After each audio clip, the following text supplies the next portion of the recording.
Yes, indeed. Welcome into another episode of Total Hockey Now here on the Total Hockey Now YouTube channel. Almost wasn't with you today. Some outages in the internet world. Almost was not here. Rip and Riff this week. Postponed as a result, unfortunately. But the two of us, at Fuzzy Chris 91, Christopher Merez, and myself at Pucking Thoughts, Adam Bernard, able to be here with you and preview Game 4 and give picks because, folks, this series is it's closer to being over than it is to the start, or we're like right at that halfway point, depending upon how far you think the series is going to go. So, yeah, I mean, we're almost at the end of the season. It gets a little sad now.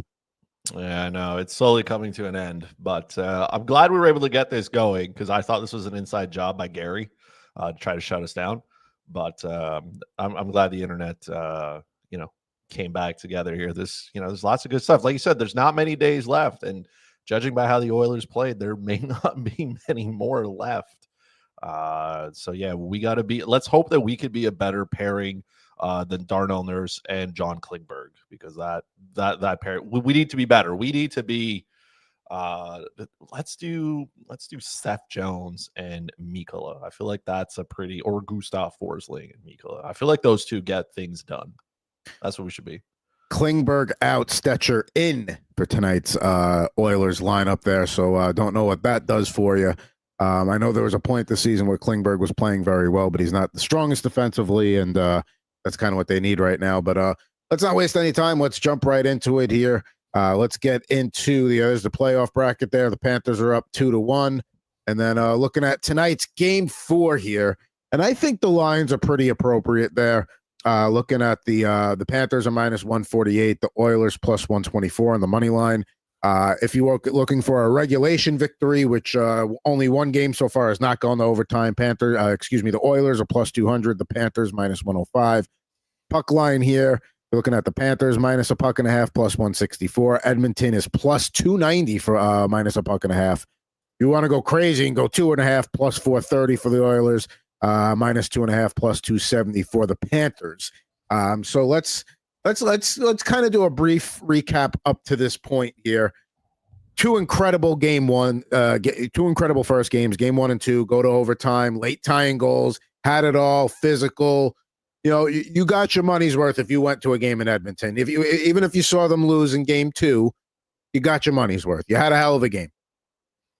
Things kind of don't go that way. Game 3. Edmonton, we know they're weak on the penalty kill, taking penalties. You know, that Evander Kane penalty, 200 feet from his own net. What are you doing? Like, that's kind of stupid. Like, the refs will let a defenseman, give you a little cross check to clear the crease, but you can't clear the crease when you're trying to screen. You can't do that, Evander. Like, even I know that. They're going to call that every time. So just sloppy game for Edmonton, and a team like Florida, you cannot let that happen against. And the final being 6-1 there. No surprise the way the game was played throughout. Yeah, just that was Edmonton's worst game, I would say, in a minute.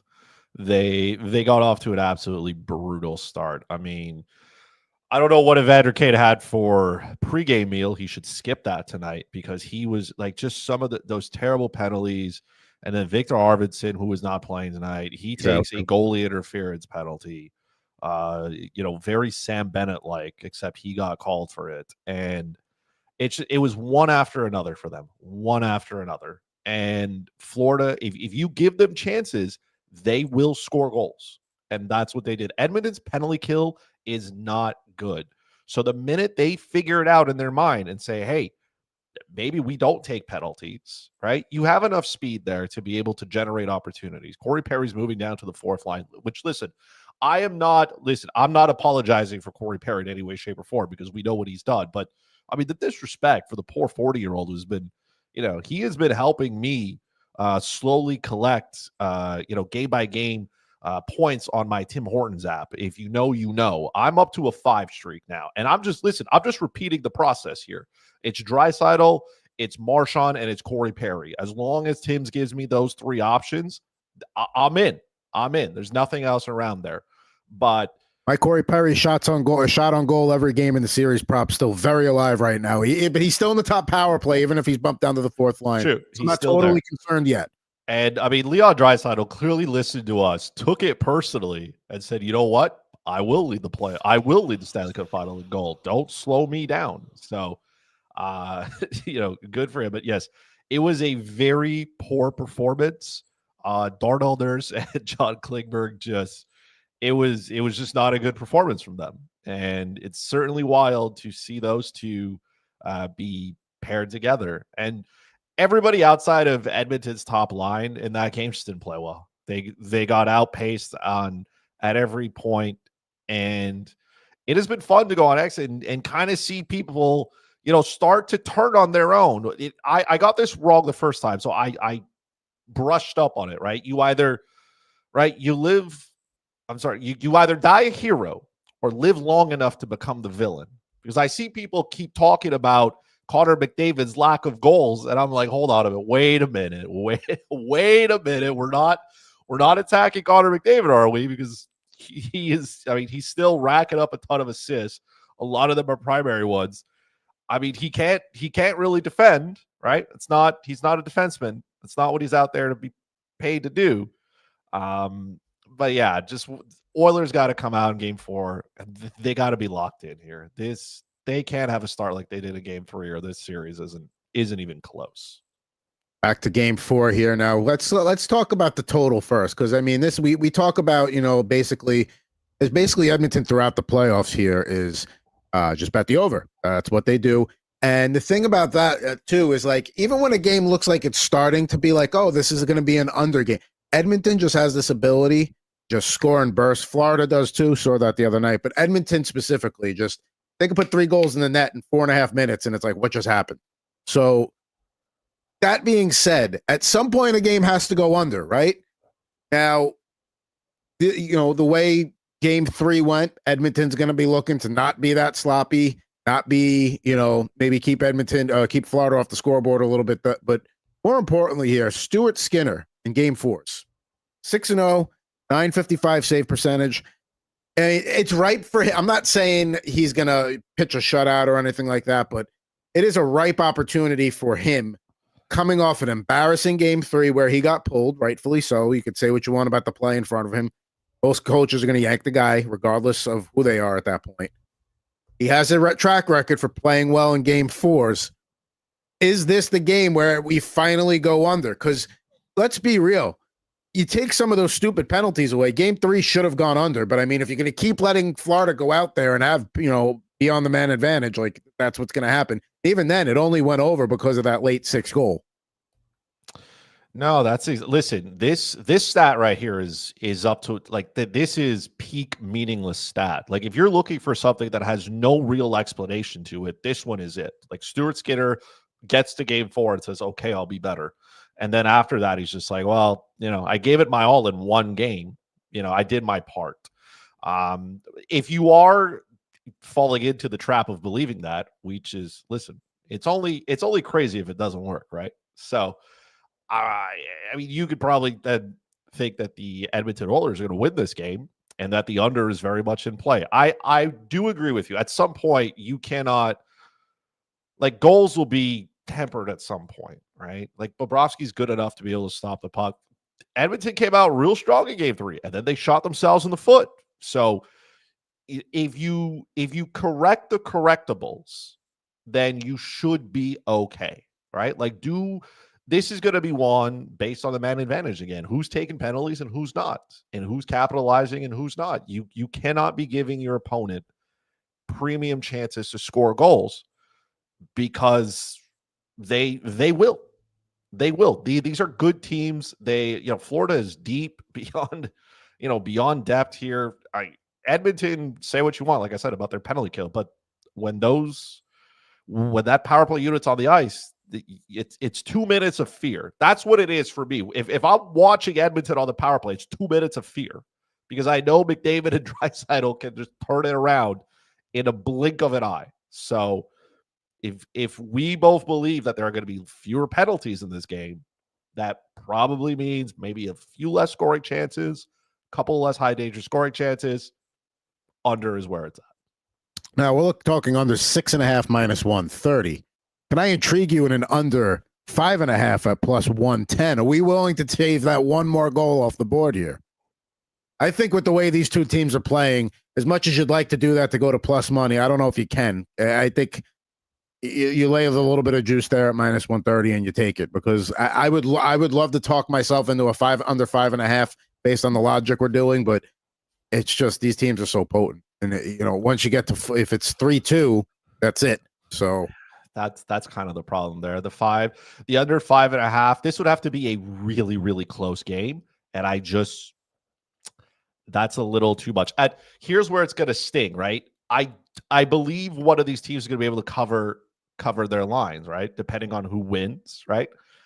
Which means it's usually an empty net goal if we've become accustomed to seeing them, because again, whether you lose 5-6, 7-1, it doesn't matter. You lost, right? Same thing for being at 3-2, 4-2, or 5-2, which is how the over gets pushed a lot of times, and which is how we get caught here. So 5.5 is a little bit too rich. Like under is just a little bit too rich there for me. That's real. Like I'm really trying here, because 4-2 is a close hockey game, and then you get caught, right?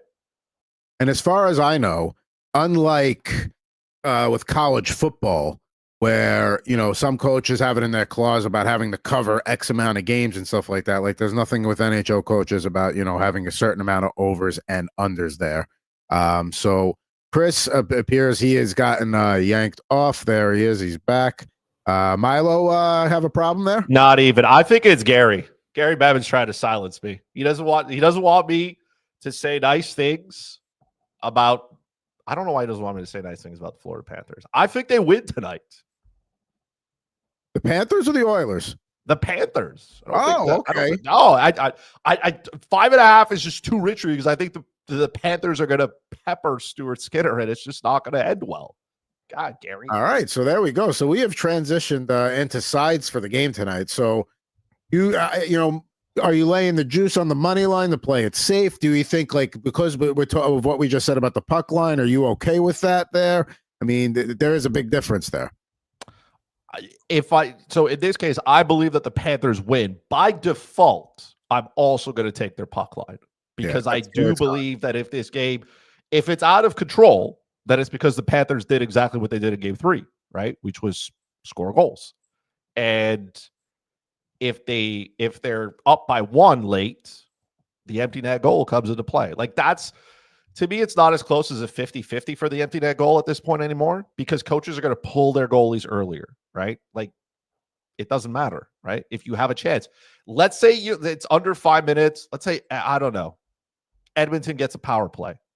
Like, why would it not be a good idea to, pull your goalie, make it a 6-on-4, get some traffic in front of it? You know what I mean? Like, try to go for it at that point. If you get scored on, well, it happens. You still have the power play. Then go back out there 5-on-4 and see what you can do.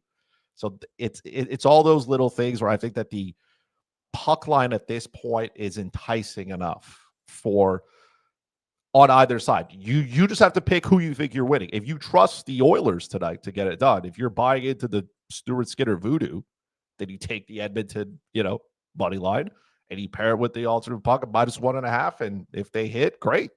Take your money and go out and get yourself a carton of eggs and some orange juice.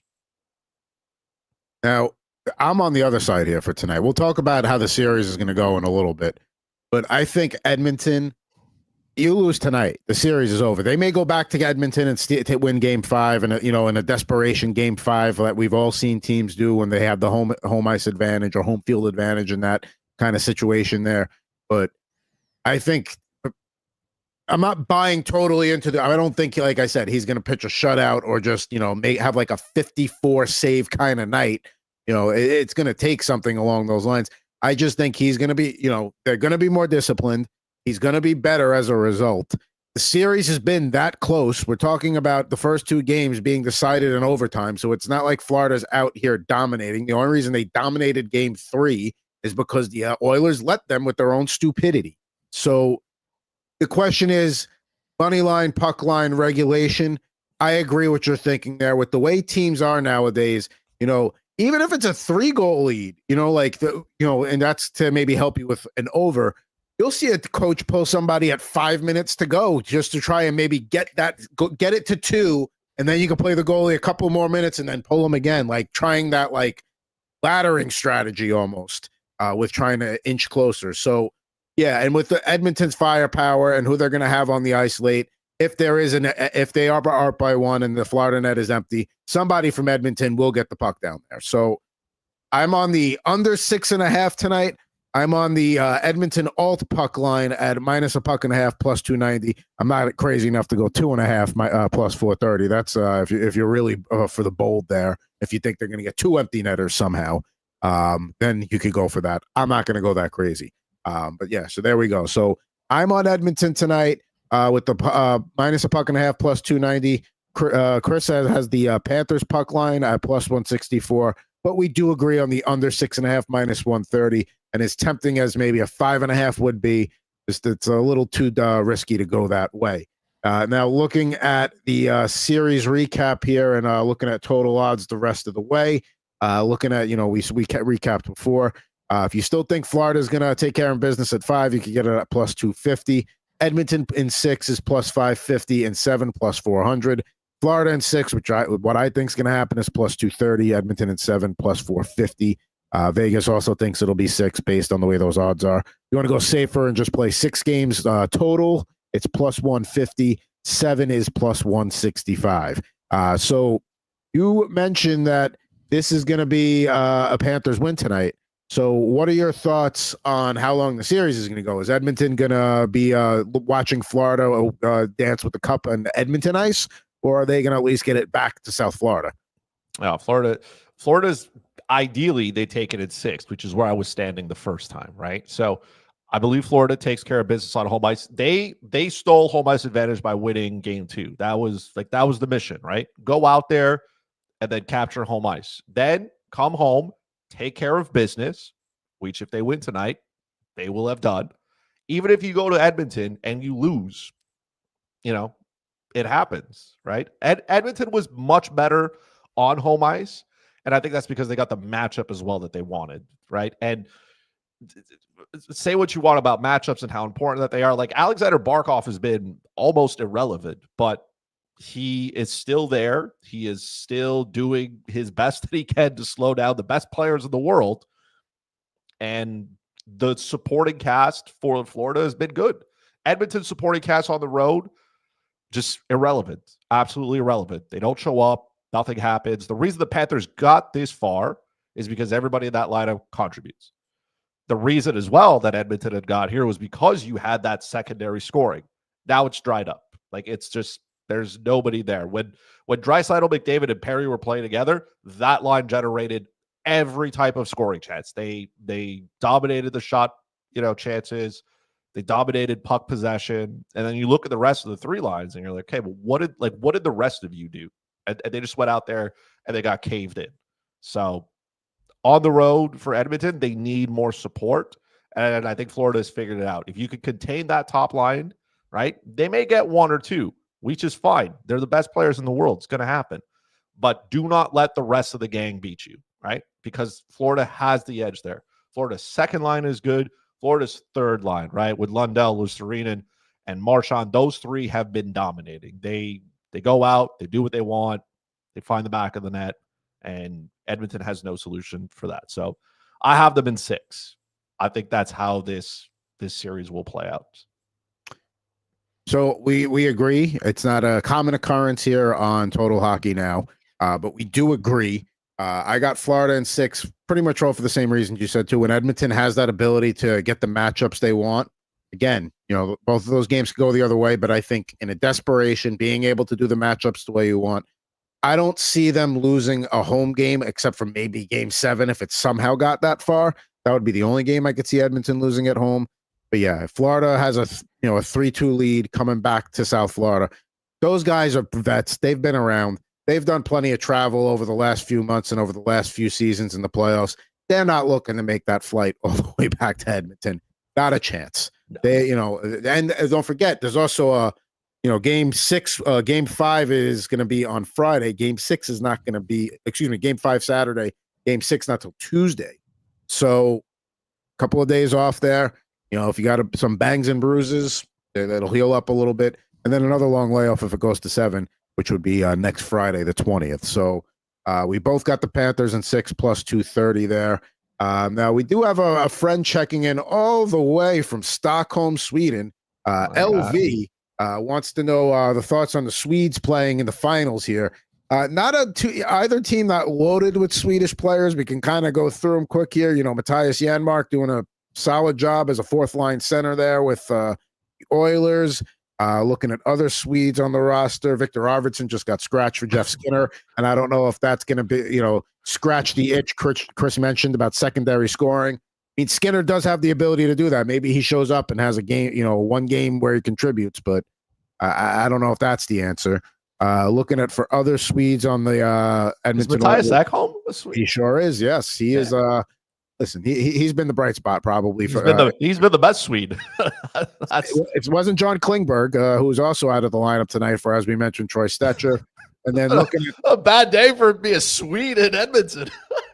And then looking at, Jesper Boskvist playing well with the Panthers there, and certainly in a depth role, contributing a ton. Looking down the rest of the roster here, Gustav Forsling. Who's just an all-around, top-notch defenseman defensively. Still waiting for that anytime goal in the series prop to hit for him. I think he'll get one. We still got, at least 2 games for that to happen. And then looking at, that's pretty much it for the Swedes on both rosters. I was afraid. I don't want to say anything because, if I mistake a Swede and a Finn, I feel like that's that gets me executed on both sides. It really doesn't matter what I would get crucified for both sides of there.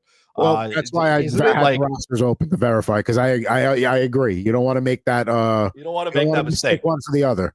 Yeah. Also, happy almost Friday. What is it? 6 hours difference from 6 from the East Coast, because that's the cool side of the coast. So it's almost Friday, Ivy. I mean, stop. Probably should start. Yeah. Probably should start drinking if you haven't already. If you're not already hammered watching this, I mean, you got time, Thanks for letting us be a part of your night here as we wrap things up. I mean, if he's watching the game or she's watching the game, it's going to be a late night. Puck drop's still not for another 3 hours, pretty much. Listen, you have me here complaining about an 8 p.m. start on the East Coast, and that's what? 8? That's 2 a.m. I mean, it's 2 a.m. 2:30. By the time the puck drops, it's 2:20 local time. True. It's 2:30. You know what? It's basically 3 a.m. Might as well get up, start your day, take a midday power nap. That is true. It must be hard for the Europeans on that side. That's why I think we should start, at 7, so we can accommodate us and the rest of Europe. You'll never do it with TV. When you have a championship, I mean, at least we're not the NBA that goes at 8:30 Eastern. But I will say this: they tip off at 8:32 or whatever it is. They recognize that, okay, we'll steal that first half hour and be open and honest about it for all the pregame nonsense. But if we say 8:30 tip off, we'll get it within 2 minutes of that 8:30. At least they do that. Baseball is the best. When they say 3:07, that's when the pitch is made. Everything in baseball is calculated. They have a pitch clock. Everything is moving. Everything. Now, I used to wonder why Toronto always had an 07 start time, and then one day it clicked on me they always have to do both anthems, so you have to account another 2 minutes for that. That's why it's an 07. But I realized that a long time ago. I was like, what is it? Yeah, there we go. Now, one more aspect of the Stanley Cup here, and it truly is last call for Conn Smythe odds. And really, at this point, the only way you should bet anything on the Conn Smythe is if you think Draisaitl or McDavid, to a lesser extent, are going to somehow rally and win the series here, because I don't see anybody else especially on the right, but even on the lower end of the left. I don't see Evan Bouchard all of a sudden having a series, for the next 3 games where he steals the Conn Smythe away from somebody. And at this point, there's really not much value to be had on Bennett. If you think Marchand has another quality game in him at plus 600, or if you think Bobrovsky's going to have a shutout tonight and in the clincher or something like that. But at this point, to me, the only bet worth making is Draisaitl. I don't even know if Barkov really has a chance at it at this point at 40-1. No, listen, everybody had a chance to grab Sam Bennett when he was 30-1, right? Yep. Because I remember saying it. Listen, when you're up there in goals in the Stanley Cup, you got a chance. That was the good value. I would also argue that there's a little bit there to be taken for Brad Marchand, but the problem is I don't think he can win it ahead of Sam Bennett. You know what I mean? Marchand would have to score 2 of the biggest goals in the rest, for the rest of this series in order for him to clinch in. And even then, you could have gotten him at 75-1, which I get it was a little too far. You had no excuse for not playing or taking a gamble on Sam Bennett. You had no excuse because I said it. So, I mean, everything that comes out of my mouth is usually about 45% gold. So, I mean, it makes sense. I will throw this out there as well. At 13-1 for Leon Draisaitl, okay, I can, like, if somebody's winning it for Edmonton, it's probably going to have to be on his back. I don't think this is the year for Connor McDavid. I think they would give it to Draisaitl. If you want to sprinkle on a little bit more on the Florida side, Sergei Bobrovsky is right there. He has played really well. Right, the first couple of games of the playoffs didn't really work well, but he has been lights out, and he has been tested at multiple times, especially in those first 2 games in Edmonton. Like he was a big factor, even in Game 3. He was a big factor early on. He had to be ready. He had to be ready to stop the puck. And then once the Oilers shot themselves in the foot, well, then you know what I mean? You can sit back, relax, and have the time of your life. So there's maybe a little bit more value on Bobrovsky there since his odds have dropped back, but they drop back because, you know, Marchand is doing what Marchand is doing, and Sam Bennett's looking for 10 mil plus in his next contract. I don't know who's giving him $80 million over 8 years, but that's how I see it here. On the Florida side, there's still a little bit of value with Bobrovsky and Marchand, more on Bobrovsky, less on Marchand, and then it's just, can like Leon Draisaitl take over? 13-1 is still pretty good, right? We've never seen those odds for him. So those are the good values I would try to target.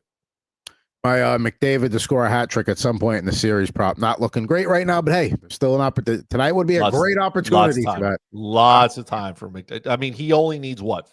2, like a 5-on-3, and I don't know, another opportunity in the second with the long change. Like, he's got time. He only needs 5 minutes.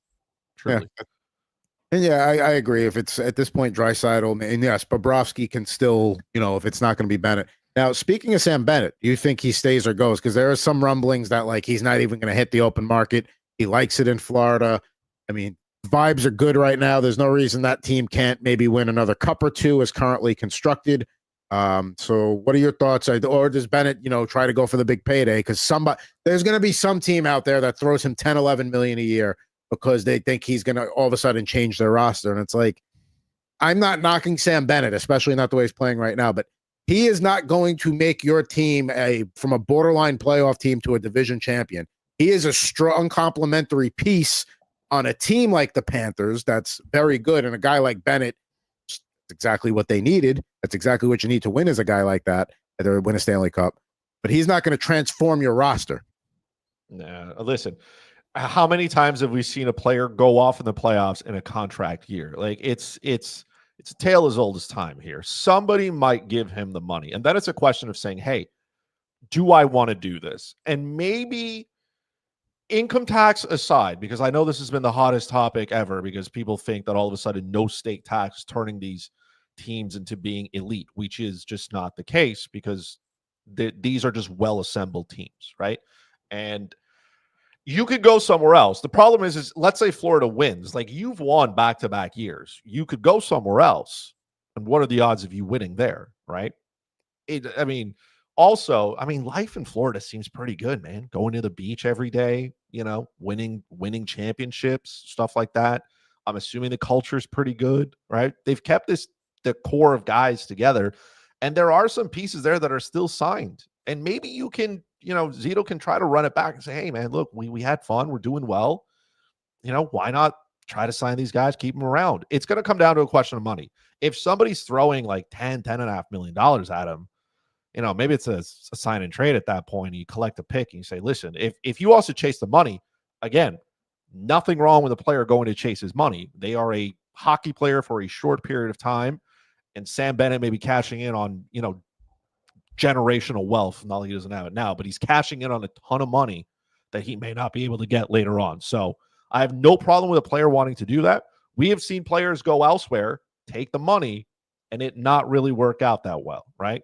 Jonathan Marchessault, Steven Stamkos, right? Guys went elsewhere, took their money, maybe less Stamkos, because, he did get paid while he was in Tampa Bay. So I don't know what way Sam Bennett goes. I do believe the Florida Panthers want to keep him. I would definitely have an interest in saying, hey, man, why don't you stick around? You know, get yourself maybe a bigger beachfront property if you wanted.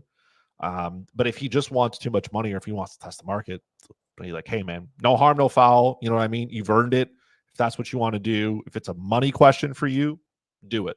But if he's happy, I do think he can work with the Panthers. Like, if I'm Florida, like, you're going to have to give him term. It is what it is at this point. You're going to have to give him term. You're going to have to give him the 78 years that he probably wants. The question is can you get that down to like $8 million a year, which I still feel is a lot, but that's what happens when you win championships and guys play well. You have to pay them.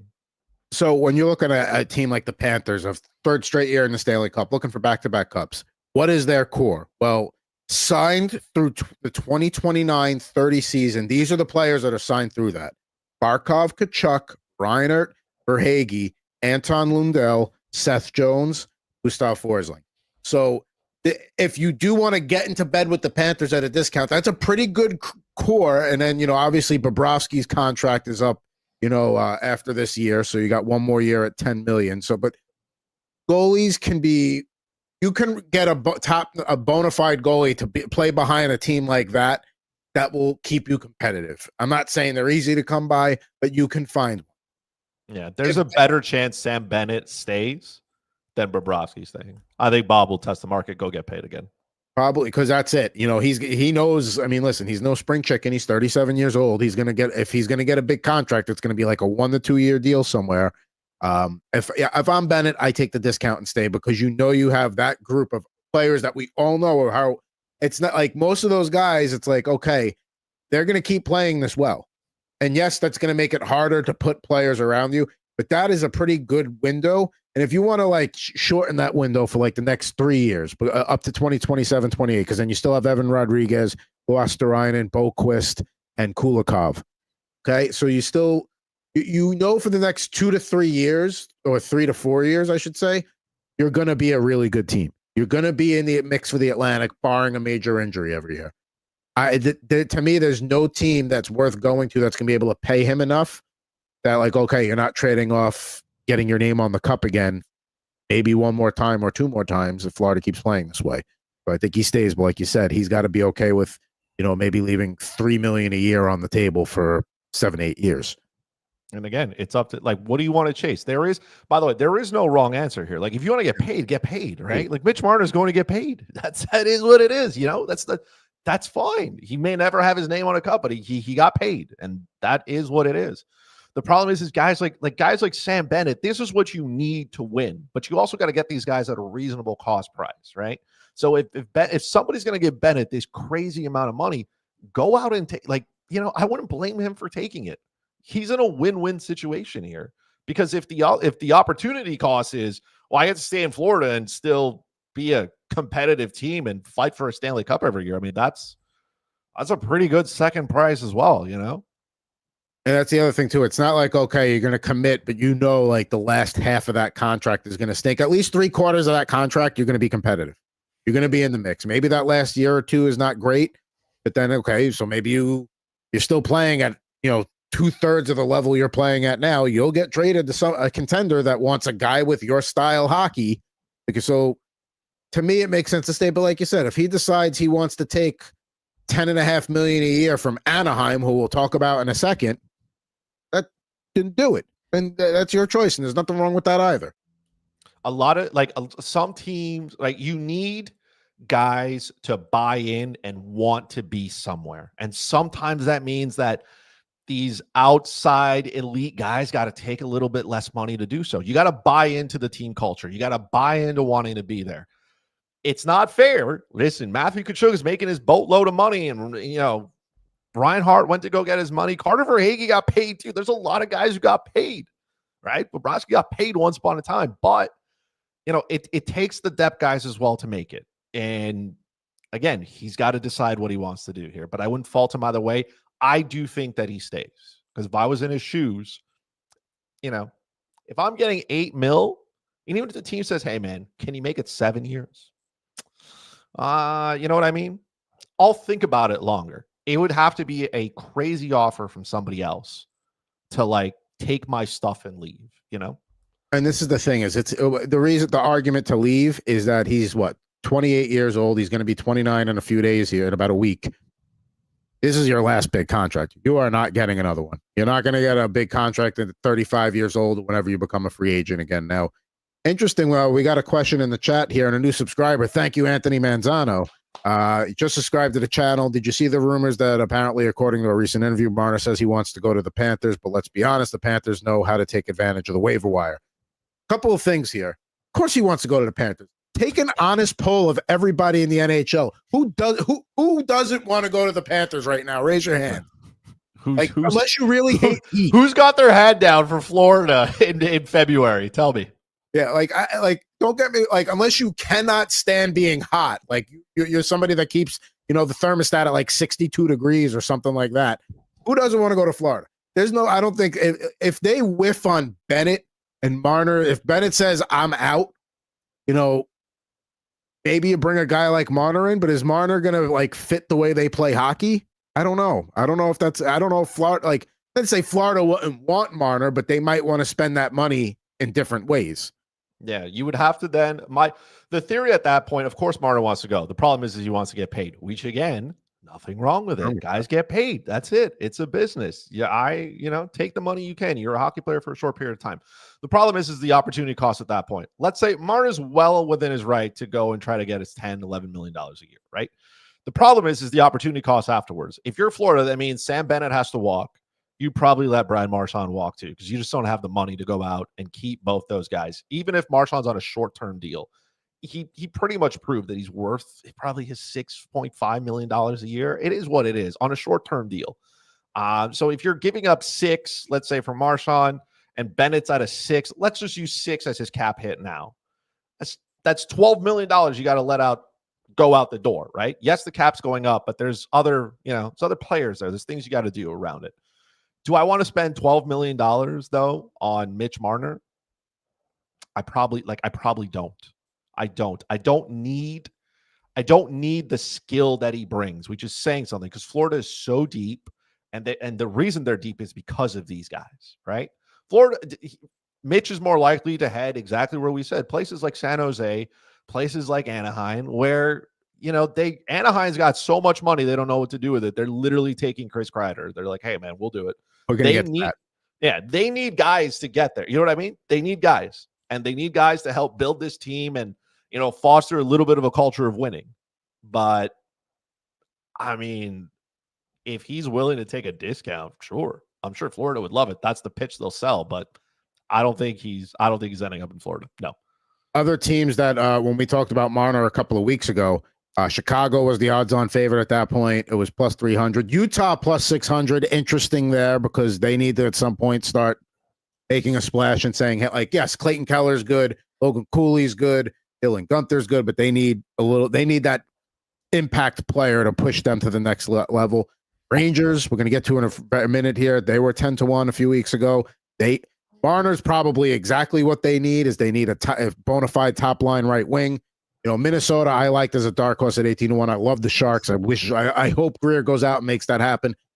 Maybe not this year. He makes the splash, but we'll see. And also checking back in. We don't have Anthony Rivera today. We don't have Rivera. So this Anthony will have to fill the void a little bit. Love the dog photo, but let's not forget if Marner goes to Florida or Tampa, he gets more take-home pay because we don't have state income tax over there. That's true. So it's not enough for him to take the discount that you're asking him to take in order to build a winning team. That's the problem, right? If you want to keep Bennett, if you want to keep Marchand, yes, if you want to keep guys, that's not the discount he's going to take. He didn't take one when he was in Toronto. Why would he take one here, right? I believe he can go out and get paid. 100-point player, again, he deservingly should get paid. I mean, listen, he was really good in the Four Nations, and there's a couple of his teammates that are right there, right? So, again, I just don't think it's enough. I think he's going to get paid by somebody, and I think if he can be a part of what turns around a franchise. The problem is you got to go through the growing pains of it, right? Even though he was a Leaf, he made the playoffs, right? That's him being unable to get out of the first or second round continuously, that's a Leafs issue. But if he can be part of these teams that are slowly, that are fun to be around, like San Jose, like you said, the vibes are good there. The beaches, I guess, are pretty good as well. So, like, does it matter at that point? I mean, Florida's got a high state tax, but sorry, not Florida. California's got a high state tax. Like, it comes down to, do you want to win? And listen, I mean, Marner got paid as well. Like, this isn't his first big contract. So what do you want to do? Right? That's what you got to ask these guys. What do you want to do? You want to win, or do you want to go get paid? Most players say both. And there are only a select few that get to do both. But for Marner right now, he's not in the position to choose both. He's got to pick one. And I think he's going to get paid. I think he's going to choose getting paid as well, and hopefully be part of, something in a couple of years down the line kind of situation. Now, we mentioned the Chris Kreider trade to the Ducks. The Ducks receive Kreider and a 2025 fourth-round pick. The Rangers get prospect center Carey Terrence and a 2025 third-round pick, so basically a one-round upgrade for the Rangers. Anaheim taking all of the contract there, so this is a salary dump for the Rangers. Terrence had 20 goals and 19 assists in 45 games with the OHL's Erie Otters last year. So, listen, I don't know how much the expectation there is to get anything out of him, or if that's more an ad for the Hartford Wolfpack for next year in the AHL. But clearly a salary dump here. The Rangers are not going to be able to make any moves. Funny, like, the Rangers aren't going to be able to make any moves until they get rid of Jacob Trouba. Oh, they go do that. Oh, we're going to go get JT Miller. Okay, so now we can't make moves again until we make more moves. So they do that first step today with Kreider. We're going to get your take, 2014 conference finals aside. I don't know if you're capable of separating the two. Impossible. So, am I sad that he's going to the West? Ask me. Am I sad that I don't have to see him? You wouldn't be sad if he said I'm out. So that's I wouldn't. Fine. I wouldn't. So for the Rangers end of this, let's start there. They get the cap space. Now there's also Keandre Miller, who's a restricted free agent, who they're either going to have to sign or trade. And now it sounds more like they're going to try and test those waters too. You have to pay Will Cooley, who's a restricted free agent and was one of their better players last year. Certainly got to make sure he gets a deal that's going to be, amenable to both sides. If Miller goes, then they can go big game hunting. Maybe they can go get Mitch Marner. Maybe that, but even if they don't, this does clear up a nice amount of space to fill some holes on the roster. So to me, the Rangers did a good job here. Now, listen, I'm a former season ticket holder. Chris Kreider is a Ranger whose number will get retired at one day. The guy is he ranks third all time in goals, first time in career playoff goals for the Rangers. I saw a stat from 2021 to 24. He scored 127 goals, which ranked 7th in the NHL over that span. Last year kind of fell off a cliff, though. 22 goals and 8 assists in 68 games. Was not the presence on the power play that usually boosts his stats a little bit more. So this, it used to be Florida. Florida is the place where old people go to die, right? Like they all go down there and they, that's where they spend their final years. That used to be true for NHL players where they would go to the Panthers to watch their career wind down. Anaheim seems to be that place now. So it's still beachy and it's still warm, just on the other side of the country. Yeah. Listen, I'm not crying about Chris Kreider. This was a smart move by the Rangers. One, part of this is wanting to move some money out. Part of this is also as well a culture shift, right? We're moving out guys who have been a Ranger for a minute, right? And the wheel's not going to stop here. My assumption is Drury's going to, he got his contract, so he's here to stay. So if you don't like what's going on in the room or you don't like him, I mean, you're the next one out and somebody will take you, right? That's the notion of it is. I also believe the Rangers need to free up money because they want to go out and do other things, right? They need other players to join it. You need money to be able to sign some of these players, right? I don't know if moving Keandre Miller out is the smartest move, but if you're going to move these guys out and you have the cap space, then you can get a little bit more creative and maybe bring in guys who, you try to replicate exactly whatever the Florida Panthers are building here, replicate over those teams, which is exceptional, crazy depth, right? The Rangers have their goalie situation locked up. So there's no question about that. You don't have to worry about that. Defensively, it's not terrible. Sometimes it's not great, but it's not terrible. And they can go out and plug some things in. Listen, we talked about Marner and Tax. I'm sure he would love to go play with the Rangers as well. And if you're freeing up all that money for something, Maybe you can convince him to play in the Big Apple. That seems to be a place a lot of players want to play. Artemi Panarin went there, took less money from Columbus because he wanted to not be in Columbus. So there are things that the Rangers can do. They are not in a rebuild or in a retool or whatever you want to call it. This is a team that needs to compete for a Stanley Cup every year because you have spent money like you're gonna go there. For some of these bottom dweller teams, though, for the Ducks, the Ducks have to put somebody on the ice, right? They need somebody to kind of kind of secure that core, right? Like there's a lot of young guys there, and they're living in Orange County. You know what I mean? So you need some veteran leadership there a little bit, which is what they've gone out to get. If I'm one of these bottom teams, though, I'm not trying to be really good next year. Like I'm trying to make sure I put a team out there that can fail because Gavin McKenna is coming and he's pretty good. And if you have no idea who he is, you either live under a rock or you don't watch enough of the Western Hockey League, which is fine. But you should go on the YouTube and just click the name and see what you're signing up for. I'm not going out here trying to be elite this year. If I'm good, if I'm ass, this is the year I want to be bad because I can get a generational talent coming the other way. So, and the Ducks, listen, yes, they added Jacob Trouba. Yes, they add Chris Kreider. These are not guys who I think are going to move the needle quite the other way. It's not that these teams are going to become exceptionally competitive at some point. Somebody on Twitter would say, "Oh, maybe they're a dark horse to make the playoffs." The what? No. This is a team that is maybe like 5 points better than what they did last year, but you're hoping that they regress in some way, right? Now, that's what you're hoping. Are they a more competitive team on the losing end? Not just for Kreider, but just because of the way Anaheim played down the stretch last year? Sure. But they're not making a playoff jump without a drastic change or addition to the roster. I mean, like, maybe they're not massive underdogs every night. You know what I mean? Maybe it's not like plus 250. You're like, oh, okay. Maybe you're plus 140 or 150. You're like, okay, this game could be competitive. Maybe once in a while you find a nice like plus puck and a half puck line for Anaheim that you're like, all right, I'll get on that for them because they're like he's coming to a roster where he's familiar with. He played with Ryan Strome, he played with Trouba, he played with Frank Vetrano for a little bit. So like he at least knows some guys coming into the locker room. He'll probably have a third line role. For whatever reason, Trevor Zegras seems to love Kreider from like I guess when they cross over, when they do Team USA stuff. So maybe that's what gets Zegras going. Maybe that finally makes this guy happy enough that a guy that you've been counting on to produce finally starts, because sometimes just bringing somebody into the room that you respect, admire, a mentor type, that can make a difference for a guy like Zegras. So, we know Leo Carlson's not going anywhere. Cutter Gauthier, they're invested in. But outside of those couple of players, this is a third line move for Anaheim. We'll see what else they do. For the Rangers, like you said, it's cap space clearing out, and we'll see what they do there.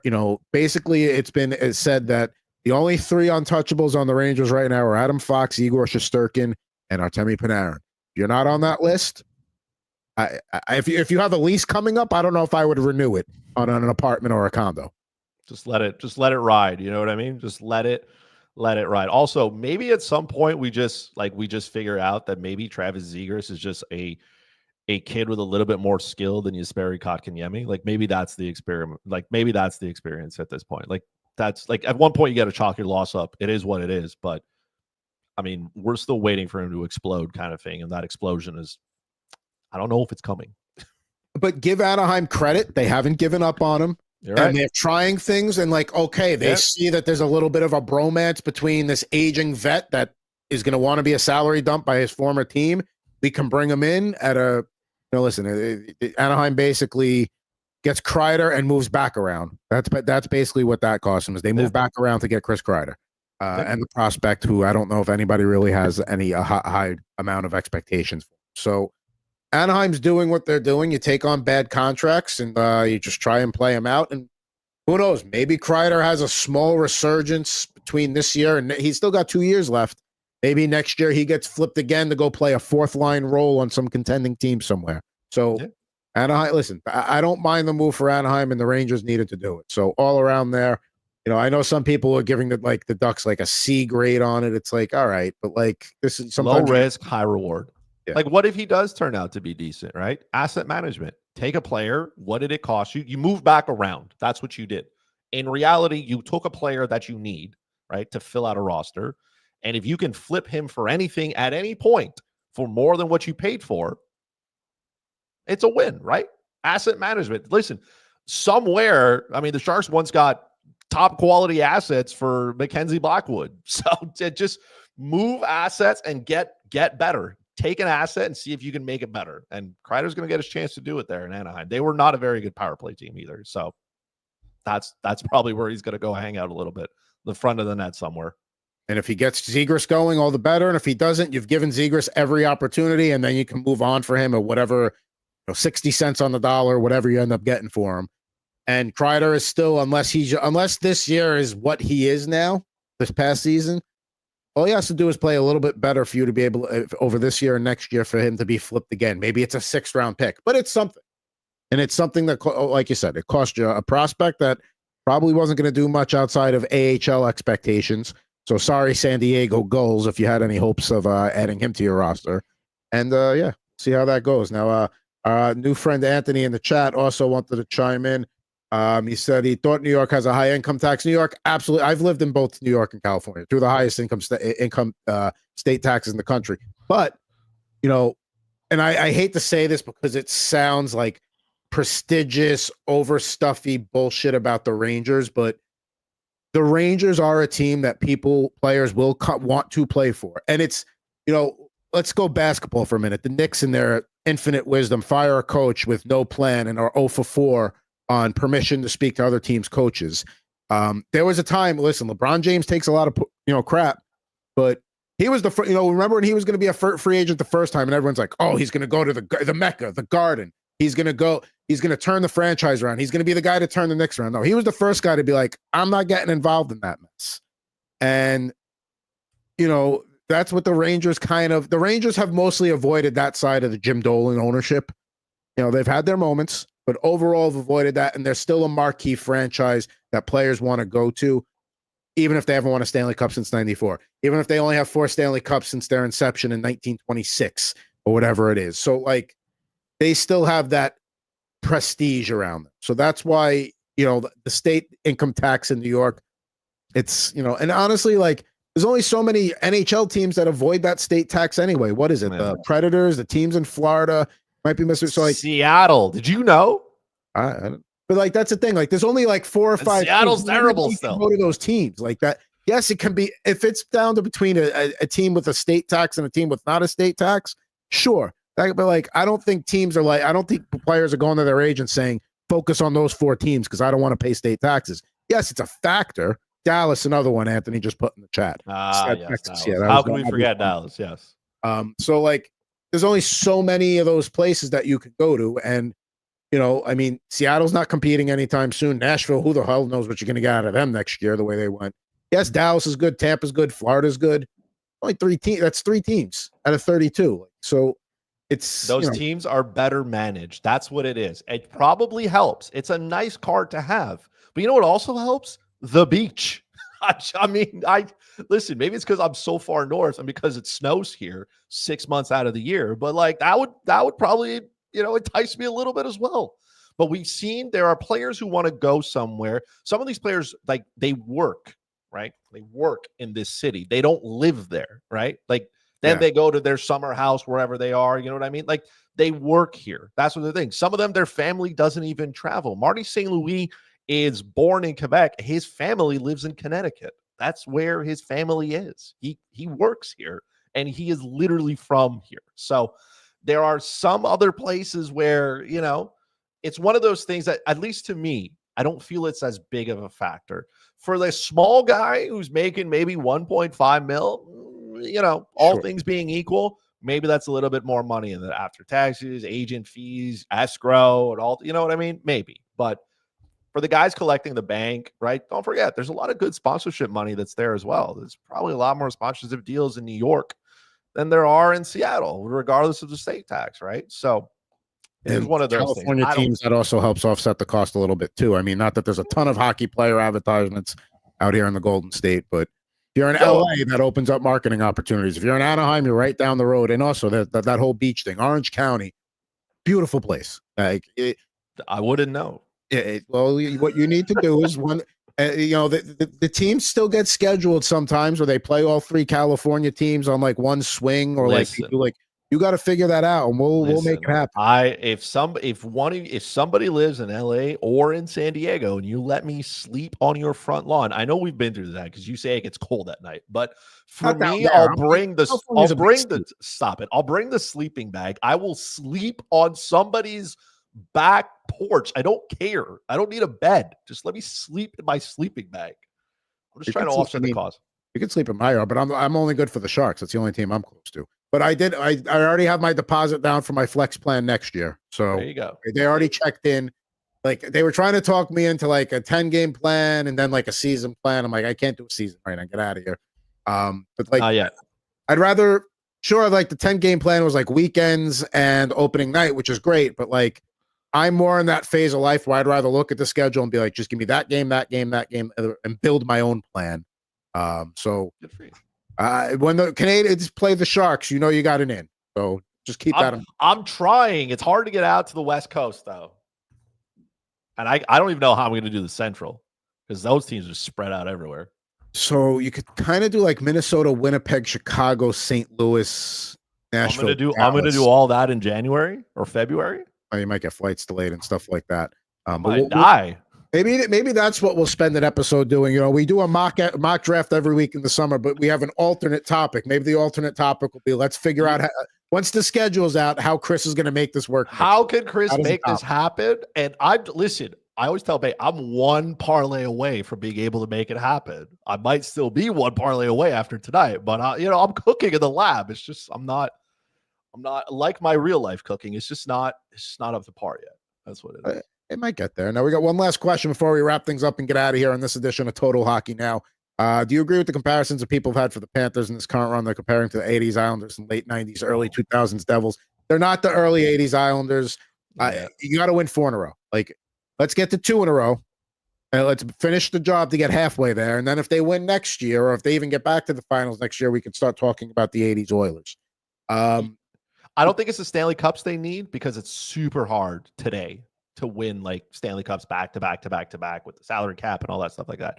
I think if you have generational dominance for like 5 years, then you're in like one of those dynasty conversations for me. Like, you know what I mean? Like Florida, Tampa missed out. Kings got close. Got super close. Yes, the Blackhawks were really, to me, it takes 5. You need to have 5 years of just pure dominance. And then you can say, okay, we've gotten as close to what dynasty in the modern era can look like. If you don't have the 5, if you just have 3, you've had, you know what I mean? Your window is basically 3 to 5 years, right? That's basically the window. Now, he's saying more like style, which is closer to me to the 2000s Devils. But I mean, 2000 Devils were impossible to watch. Well, that's the thing. Is like it's totally different eras. The Islanders dynasty era, your games were 6-4, 7-3. Like the scores were all over. Maybe not with the Islanders and the Oilers in those series, but like just an average regular season game. So it's a whole different era. Goalies were closer to Milo in size than you or me in size. So that's another thing too. The 90s was the clutch and grab, neutral zone trap, left wing lock, whatever style you want to call it. That was the opposite. You got a lot of 2-1 hockey games. I think and he says in the chat, remind me of the 90s and 2000 Red Wings and the 2010s Kings. I think the Kings and the Red Wings, I'll say no, because the Red Wings had that style, but they were also loaded with future Hall of Famers just rattling off in the late 90s. Brett Hull, Steve Yzerman, Sergei Fedorov, Luke Robitaille, Brendan Shanahan. And then, like, I'm not even on the blue line yet with Nicholas Lidstrom and everybody there. And then they had Hasek at the end. Like, Osgood was good. So, like, that Kings comparison's pretty good because they'll grind you down. They don't care which you want to play back alley hockey. We'll play back alley hockey. You want to play up and down. Who's going to score the last goal to win because it's an 8-9 and 9-8 game. Great, the Panthers will do that too. That's what they got is they can really just beat you, and that's why I wanted to pick Edmonton in this series to start. There was so many reasons to, but it's like they don't have a flaw. The Panthers just don't.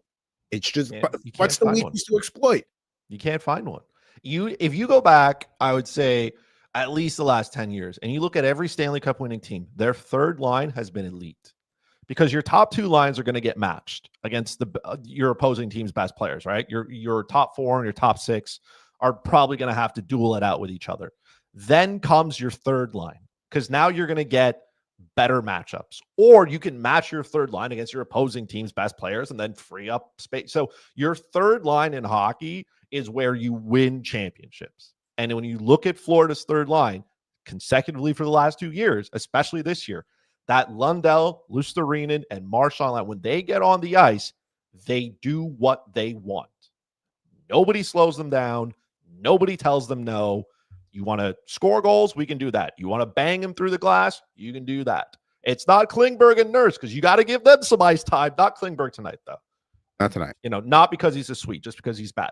But you have to play Nurse. At some point, he's got to step up on the ice.